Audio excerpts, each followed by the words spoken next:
Hi guys, कैसे हैं आप? तो हम नया पैरेट लेके हैं कोकटल, और इसको हम मेडिसिन खिलाएंगे, फिर इसको बड़े केज में छोड़ेंगे। और एक बैड न्यूज़ ये है कि जो हमारी जावा फ्रिंच है, एक जो है वो थोड़ी सी बीमार है। हम आपको दिखाते हैं, आ जाए।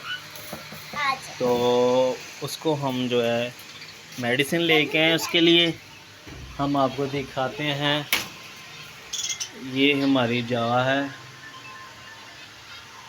ये हमारी डब बैठी हुई है। ये हमारी जावा है, ये थोड़ी सी बीमार है, ये देखें। तो ये बीमार है, तो इसको मेडिसिन देंगे। तो इसको देखेंगे कि सुबह तक ये क्या रिज़ल्ट है, बेहतर होती है या नहीं। हाँ ठीक होती है कि नहीं। हाँ सुबह तक देखते हैं, ठीक है। तो सुबह फिर आपको हम अपडेट देंगे, तो सुबह फिर बात करेंगे। ओके ओके जी।